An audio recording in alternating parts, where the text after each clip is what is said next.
Ipinaparefer sa House Committee on Ethics ang kontrobersyal na pahayag ni Congressman Bong Suntay tungkol sa anyay na isip niya nang makita ang aktres na si Ann Curtis. Ngayong gabi ay muli nag-sorry si Suntay at sinabing taken out of context ang kanyang pahayag. Saksi si Mark Salazar.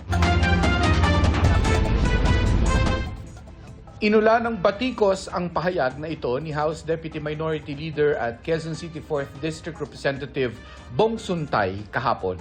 Nakita ko si Ann Curtis, ang ganda-ganda pala niya. You know, may desire sa loob ko na nag-init talaga. Na-imagine ko na lang kung anong pwedeng mangyari. Pero siyempre, hanggang imagination na lang yon. Pero, di naman siguro ako pwedeng kasuhan dahil kung ano-ano yung na-imagine ko eh. Siyempre, enraged tayo. Okay. Bakit? Women's Month pa.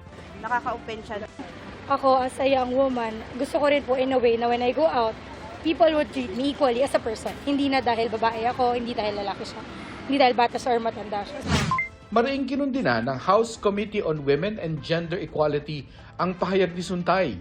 Anila nakakahiya at tahasang sexist na ituring ang isang babae bilang isang bagay para lamang sa imahinasyong sexual. Wala raw itong lugar sa anumang institusyong dapat ay nagtataguyod ng respeto at profesionalismo. Ang freedom of speech ay hindi raw katwiran para sa misogyny o mababang pagtingin sa kababaihan at hindi raw nila ito palalagpasin. Ang mas nakakatismaya raw, sabi ni Quezon City Mayor Joy Belmonte, majority floor leader pa naman si Suntay ng Konseho ng Lungsod noong ipinasa nila ang Bawal Bastos Ordinance laban sa mga mahalay, malisyoso at mapanlait na salita at gawa.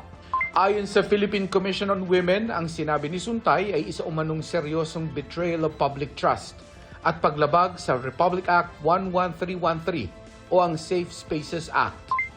Bukod sa paghingi ng tawad, hinimok nila si Suntay na sumailalim sa gender sensitivity training, gender fair communication at values formation training.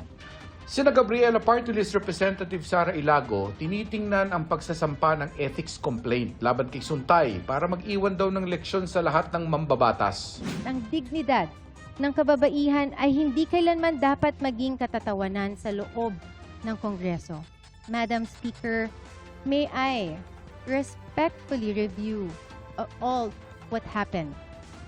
Request the majority floor leader to refer this matter to the Committee on Ethics and Privileges to conduct hearing at the earliest possible time and to require the attendance of concerned parties. Sa kanyang privileged speech ngayong gabi, muling nagsorry si Suntay sa mga nasaktan at nagpaliwanag na posibleng mawala sa konteksto ang mga pahayag. The analogy might have been in bad taste and were taken in the wrong context. That was precisely the point that I wanted to make. That at times, statements are taken out of context. There was no malice intended. And if there was malice deduced from that statements, I wish to apologize dun sa mga natamaan at nasaktan. Humihingi ako ng pasensya sa mga kababaihan na na-offend. But I hope I be judged not from one statement, but from the kind of person that I am.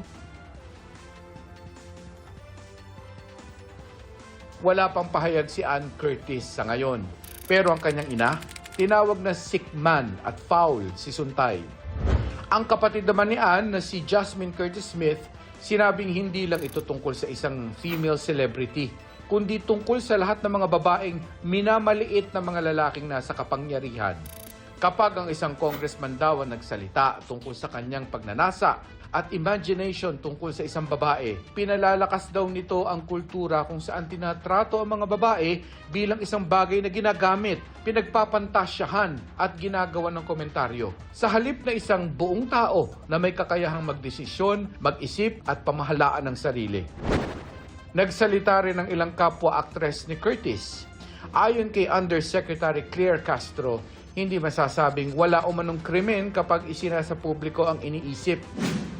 The mere fact na sinabi niya to in public, to the public, pertaining to a particular person, it is already covered by Safe Spaces Act. So, hindi pwedeng sabihin na walang krimen na offend ako para sa lahat ng kababaihan.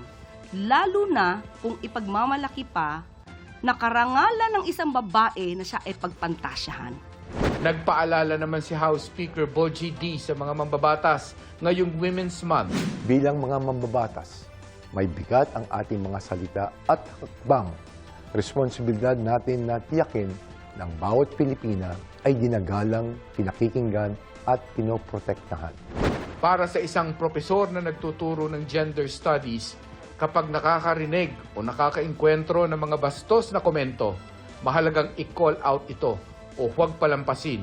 Kung hindi mo siya i-call out, then definitely mag-proliferate pa rin yung ganitong klase ng pagtingin. That keeps on objectifying women, no? Not only women but other genders minsan, no? Para sa GMA Integrated News, ako si Mark Salazar, ang inyong saksi. Mga kapuso, maging una sa saksi. Mag-subscribe sa GMA Integrated News sa YouTube para sa iba't ibang balita.